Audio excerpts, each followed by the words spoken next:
Hey guys, are you ready for some money rehab? Wall Street has been completely upended by an unlikely player, GameStop. And should I have a 401k? But you don't do it? No, I know. Girl. You think the whole world revolves around you and your money? Well, it doesn't. Charge for wasting our time. I will take a check like a old school check. You recognize her from anchoring on CNN, CNBC, and Bloomberg. The only financial expert you don't need a dictionary to understand. Nicole. The incidence of catfishing, also known as romance scams, has dramatically increased over the last 3 years. The FBI released a statement that people lost $1 billion, yes, billion with a B, dollars in romance fraud last year. And romance scams reported to the Federal Trade Commission rose a whopping 80%. Plus, romance scams have caught national attention through exposés like the show Catfish and the Netflix doc The Tinder Swindler. These types of stories make my heart hurt. The fact that there is a whole crime network that targets folks who are just looking for love, there are no words for it. With these kinds of scams on the rise, it's more important than ever to protect yourself and to know how to recover financially if you do fall victim to a scam. So today we have the lovely Rebecca joining us on the show. Rebecca is a survivor of a romance scam, and she is here to share her experience. It's such an important conversation that we decided to dedicate 2 episodes to Rebecca's story. In today's episode, we're going to be hearing about the mechanics of Rebecca's scam and what tactics the scammer used to pull off the lies. Tomorrow, Rebecca shares how she got her life back and proves that no one can ever take everything from you. And I do want to say before we start that both episodes involve stories of suicide. So please take care while listening. Rebecca, welcome to Money Rehab. Thank you for having me. I want to start with your story. So let's go back to the beginning of your communication with the person who went by Matthew, right? Yes. How did you guys first meet? So I was in the happiest point of my life when I decided I was going to try online dating. My job and everything was going very well, and I had the thought, well, why couldn't this area of my life go just as well? I had never tried online dating before, and I knew friends that are still married to this day with children, several couples that had used OkCupid to find their significant other. So it felt to me like there was an element of safety there. Social validation. Exactly. Everything was going really well. And I thought, well, you know what, I'll try this. And actually, a friend of mine, sort of got there first. She's like, I'm going to try online dating. And I was like, okay, I'll be your wing girl. And I had been married once before, and it was not a particularly good marriage. So, and I did that whole I'm swearing off men thing, where I'm just done. I'm done with dating. I'm done with men. I'm just done. Oh, I get it. Yeah. I've done it every few years. Fast forward 2 years, and here we are. Okay, I'll try online dating. So it was very important to me to sort of approach it with open heart, open mind. I really did not want to hold a potential new relationship responsible for the sins of past relationships. And of course, you're going to go on a dating site with an open heart and open mind. Otherwise, what's the point, right? I thought when I was building my profile that I was being smart, basically saying, because I didn't want to be a notch in someone's bedpost. I didn't want something casual. I wanted, if I'm going to put my time, effort, and energy in this thing, I want it to be a meaningful, hopefully long-term relationship. So it was all about, this is the package I come in. These are the things I will put up with. These are the things I won't put up with. No drama. Anything casual need not apply. One detail that I did put in my profile, which I realize now in hindsight was a bit of a mistake, was that I like children, but I cannot biologically have children for medical reasons. And the reason why I had put that detail in there was because I didn't want that to be an expectation, that, I build a rapport and relationship with this person. Suddenly they want to, I wanted anyone who was, going to come into my life to understand it wasn't going to be something that was naturally going to occur, traditionally. What I didn't realize in putting in that detail was that I was actually creating a bit of a roadmap for scammers around what would have been red flags for me, that maybe something a little more sinister might have been happening in the background. So, of course, when Matthew came into the picture, we immediately connected. And that's because scammers know what to say, to make you feel valued, to make you feel heard, to make you feel understood. And they know also, because this is their bread and butter, that how to disarm you. And so, the requests for money did not come immediately. The aim at first is to build that trust, to build that connection.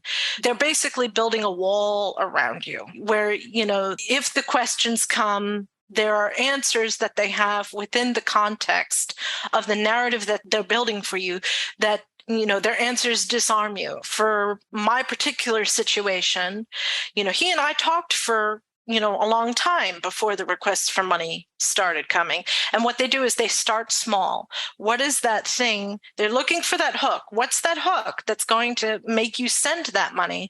And they start with a small amount of money to see if you send it, because then they know they've got you. And then it's just a matter of keeping the narrative going and having the situation in that narrative continually escalate. And they will keep it going as long as they can get money out of you. So let's unpack the nefarious nature of using some of the personal items in your profile, like not being able to have biological children.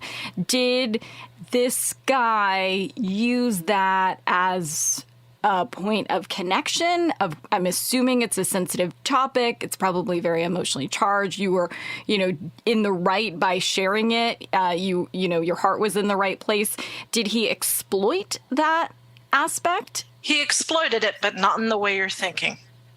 Tell me more. His narrative was that he was a single father, widowed.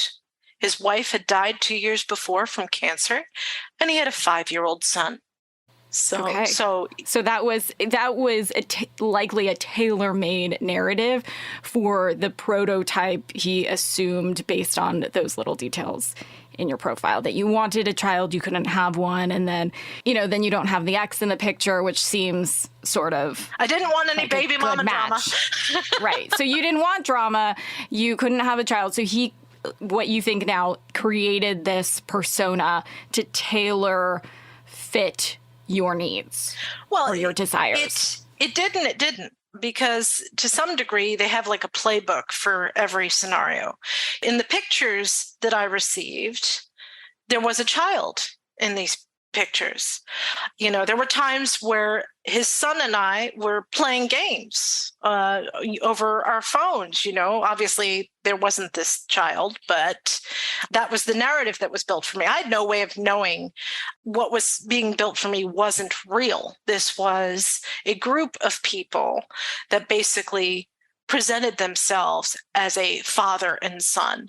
And, as someone like me, they look for marks with certain hallmarks, caring, open, giving, nurturing people. With the narrative that was presented to me when the money, started, it boiled down to, was I going to leave a child into in this bad situation? Of course I wasn't going to do that. I didn't want to feel like a monster doing that.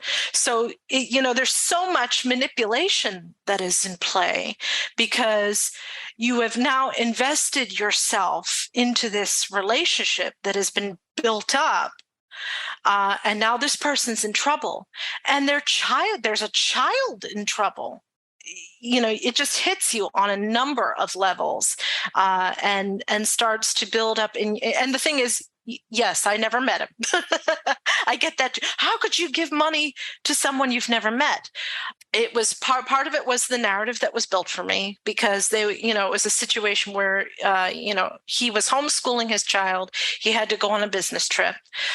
We had plans to meet. The three of us had plans to meet when they came back. The trip was supposed to be 2 weeks.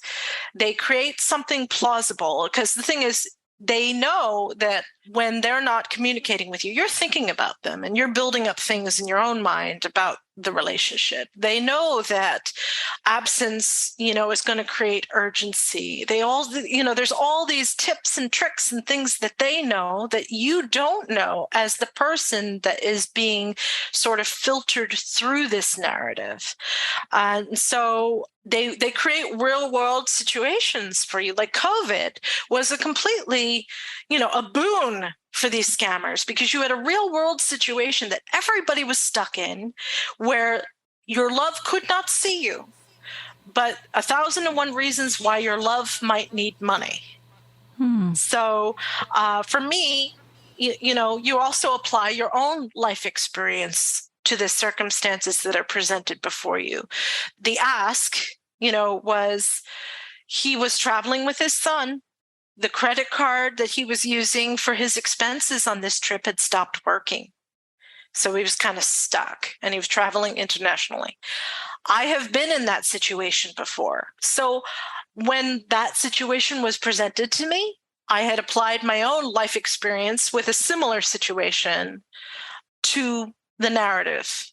And then, of course, there's a child involved, and I did. I asked all the reasonable questions one would ask. I was like, Matthew, this is still a relatively new relationship. We have not met in person yet. I'm feeling really uneasy about this. Please, is there someone else that you can, appeal to that can help you out? Because I'm not feeling entirely comfortable. And again, they're used to these questions. So there was always an answer at the ready, and there was always some kind of a, endearment to it, like, oh, sweetheart, no, I understand where you're coming from. I can see how this would be very uneasy. You have to understand that, from where I'm coming from, this has never happened before. And I have my son with me. Like, I'm really stuck. I mean, can you just help me out with a couple $100 just till I can sort this out? And, you're doing this for me would really prove that we really do belong together, because you're standing by me through this difficult situation. And they also know how to build the silence in the narrative. He was all about, everybody. It was a very public thing that I was in this relationship, and everybody was very happy for me. What people didn't know was the hidden financial dynamic, and how that came into play was, oh, and honey, please don't, let your friends and family know that I'm borrowing this money. I don't want to be embarrassed when meeting them that you had to do that for me, which I can understand that. I didn't want to be judged for lending him money. So I, was like, what, our business is our own. You'll be home in a couple weeks. He had promised, to the moon and back, he would sort it out then, and I would get my money back, and, our relationship and life would go on. Only it didn't, it all went downhill from there. So hold on to your wallets, boys and girls. Money Rehab will be right back. Now for some more Money Rehab.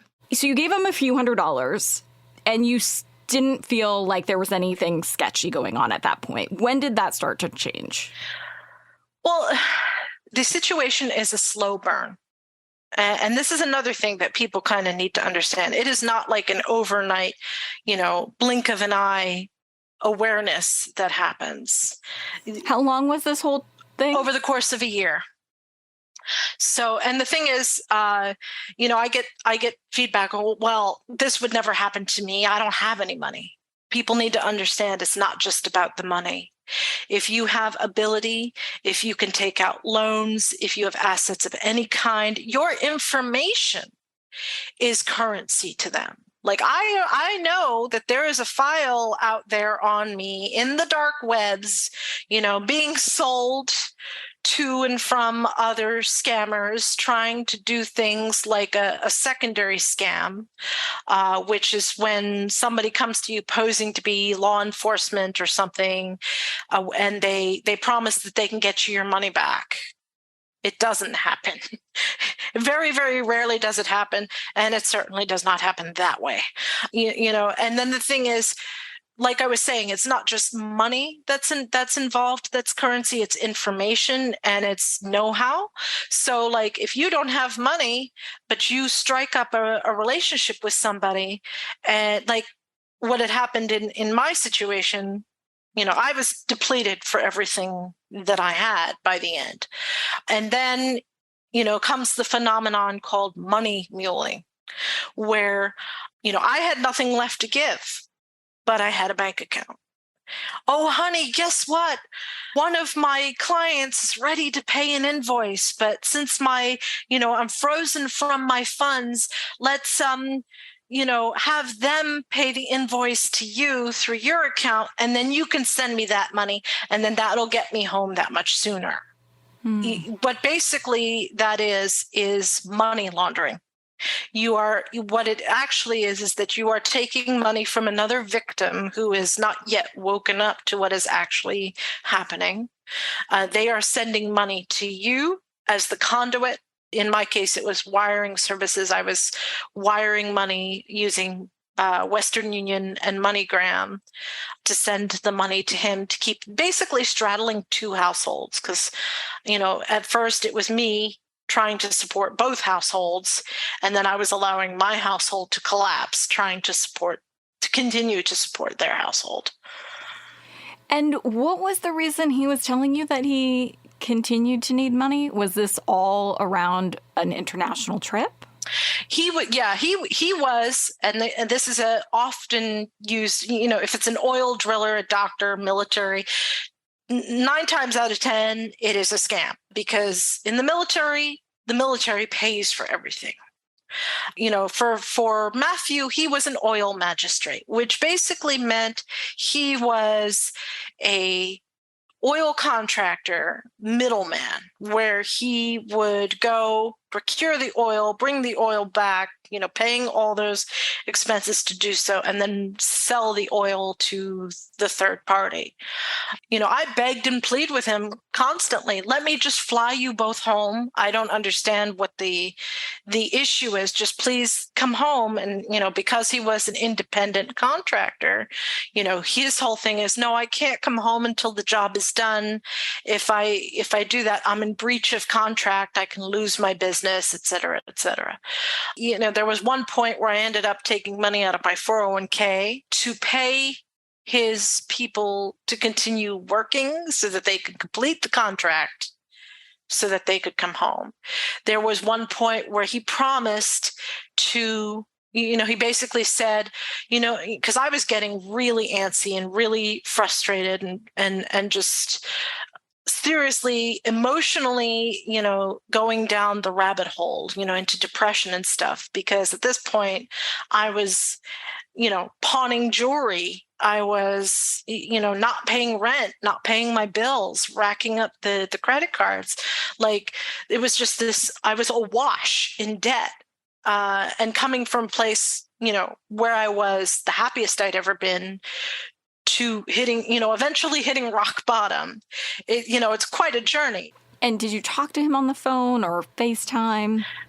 No FaceTime. And this is something that is often the case. The camera was broken on the laptop. And after the couple $100 initially, what types of amounts did he request? The bigger amounts would usually be to pay the bill for where he was staying.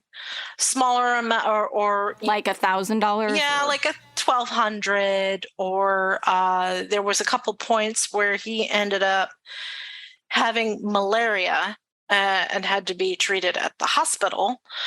There were, requests for, can I send money for food, for groceries? It just really ran the gamut. $600. Hey, I can't get back and forth to and from the site drilling the oil because the rental car is having an issue and I need to get another rental car. Just there was always something. and meanwhile I'm like, hey, you need to come home. You need to fix all this. My world is falling apart and you're not here. It actually took me a bit to wake up from my scam. I did not really wake up till a friend of mine had put me in contact with a support group called Scam Haters United. And they were the ones that actually sort of took me through what actually happened and how it was engineered.